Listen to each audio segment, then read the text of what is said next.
你知道在这么多神雕侠侣中哪个版本最经典吗？我敢肯定很多人会说黄晓明与刘亦菲版、古天乐与李若彤版，还有陈晓和陈妍希版，但我可以告诉你，以上这些都不是，甚至陈晓和陈妍希版的神雕侠侣都排在倒数，第一名的地位堪称经典中的经典。所以今天我将以由差到好的方式盘点出9个不同版本的神雕侠侣，排在最后一位的是陈晓和陈妍希版，豆瓣评分 5.2， 用惨来形容这部剧或许还有些收敛了，毕竟这是被吐槽最多的一个版本。首先是选角没选好，虽然陈晓饰演的杨过很用心，但却被陈妍希拖了后腿，因为当时她的外貌和气质实在不符合小龙女那种不食人间烟火的感觉。其次是女配的颜值个个都很在线，而她一个主角却没有配角好看，这点也成了该剧的一大败笔。剧中骂的最惨的也属她了，曾一度被观众誉为最胖小龙女，不过她本人并没有受到什么影响，还和饰演杨过的陈晓结为夫妻，如今已经顺利当上了妈妈。第8，任贤齐和吴倩莲版，这版的神雕侠侣可谓是备受争议，甚至当时还登上了金庸的黑名单。观众一致觉得任贤齐饰演的杨过像个店小二，而吴倩莲一身黑衣的造型则被指责毫无仙气，并且还有人说她像个非洲人。然而更为引起争议的是，这个版本与原著的差异太大，原本武功高强的郭靖变得不堪一击，不是在受伤就是在受伤的路上，可以说是所有版本中最为凄惨的一位。不过值得一提的是，剧中的郭芙却是所有版本中最可爱的，她的可爱程度甚至让人觉得杨过的手臂活该被砍。尽管这个版本饱受批评，但其中还是有着可圈可点的地方，那就是由任贤齐演唱的主题曲《伤心太平洋》和《任逍遥》，这2首太经典了，在当时可谓红遍了大江南北。第7，范文芳和李明顺版，这个版本在所有神雕电视剧中的评价至今仍处于不上不下的中间位置，原因是古天乐版的神雕侠侣比他们早上映。尽管如此，范文芳版的小龙女却深受众多网友的喜爱，认为她很有气质，而且在剧中表现的也十分痴情。在剧中他们俩那种甜蜜，甚至让我感觉不像是杨过和小龙女，更像是一对江湖小情侣。后来2人因戏结缘，这也是神雕侠侣撮合的第2对了。值得一提的是，该剧还是金庸仅有的2部新加坡制作之一。第6，黄晓明和刘亦菲版，这版神雕侠侣最引人注目的地方当属刘亦菲扮演的小龙女了。刘亦菲的小龙女不仅好看，仙气十足，人物形象还演绎得非常生动，这也让本就备受瞩目的刘亦菲人气再次攀升。刘亦菲饰演的小龙女在年龄最符合原著，因为原著中的小龙女年龄仅16岁左右，而刘亦菲扮演小龙女时正好是17岁。然而尽管如此，仍有人吐槽她的演技过于僵硬，实际上刘亦菲怕难看，所以总是一个表情面对镜头。虽然刘亦菲的小龙女很美，但总觉得和黄晓明的杨过没有什么 CP 感，可能是黄晓明的演技举止浮夸，像一个勾引师傅的小青年。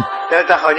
做着一个很浮夸的小青年这样子，我也不喜欢，好像在勾引他师傅这样子，我就很不喜欢。第5，潘迎紫和孟非版，据说这版的神雕侠侣是跟风之作，因为之前刘德华版的神雕上映后就备受好评，于是第2年某公司就立马推出了这版的神雕。虽然是跟了波热度，但这部剧在播出后也引起了很大的轰动，甚至当时还创下了收视率的历史新高。2人也是凭借此剧红遍大江南北。然而潘迎紫饰演小龙女时已有35岁，在众多版本中算是年龄最大一位小龙女，但好在潘迎紫外形娇巧，再加上那双水汪汪的大眼睛，使得她非常讨人喜爱。总的来说，这版的神雕侠侣整体还是不错的。第4，张国荣和翁静晶版，相信大家都不知道张国荣也演过杨过吧，毕竟这是哥哥出道之前演的一个角色，出自1983年上映的电影《杨过与小龙女》，听名字就知道这部电影主要讲述了杨过与小龙女之间的故事。影片中翁静晶饰演的小龙女展现了一种独特的冷艳之美，但由于太过妖娆，使得小龙女失去了原著中的那份清纯，所以多少还是差点意思。然而如果你既喜欢神雕又喜欢哥哥的，不妨去看看，因为你将能看到一个截然不同的张国荣，看到他刚出道时的那种青涩可爱。最后我想说，这不仅仅是一部电影，也是一种对哥哥的思念，说情怀也不为过。第3，古天乐和李若彤版，这版神雕侠侣可以说是中国知名度最高的，尽管这部剧已经播出了28年之久，但至今仍有许多观众指认李若彤的小龙女和古天乐的杨过一见杨过误终身，这句话也是专门为古天乐而创。剧中的每个角色都演得非常好，尤其是当时正值颜值巅峰的古天乐，他饰演的杨过可谓是迷倒万千少女，而李若彤那身着白衣的装扮更是将小龙女的高雅脱俗的气质演绎得淋漓尽致，以至于现在都被观众认为是最符合原著的。虽然这个版本深受大众喜爱，但却不是最经典的一部，所以只能将它排在第3。第2，刘德华和陈玉莲版，这版的神雕侠侣就连作者看了都表示赞同，他曾一度坦言刘德华的杨过最接近我心中的杨过，陈玉莲饰演的小龙女也是非常完美，可想而知他俩饰演的杨过和小龙女有多么炸裂。当年刘天王年轻的时候是真帅，陈玉莲白衣飘飘也很漂亮，他还凭借小龙女一角一举成名，而刘德华也从此打开了演艺道路。剧中杨过看小龙女的眼神非常深情，估计也是刘德华的真情流露吧，毕竟当年陈玉莲太受欢迎了。但不知为何这版神雕在大陆传播有限，差不多也被观众遗忘了。第1，李通明和罗乐林版，这版神雕侠侣出自1976年，由香港某电视台播出。这部剧在当年可谓是引起了不小的轰动，以现在的标准来看，这版说实话有点不堪入目，除了男女主颜值不过关，剧情拖沓，几乎没有背景音乐，也让人看得昏昏欲睡。不过仍然有2点值得称赞，首先这是史上上第一部剧版《神雕侠侣》，对后来的版本有参考价值。其次，在76年那个特殊年代，这剧能拍50多集，而且还是彩色版，这点确实不容易。当然，这部电视剧在现在看来不咋地，但在以前，这绝对是一部巨作，所以把它放在第一，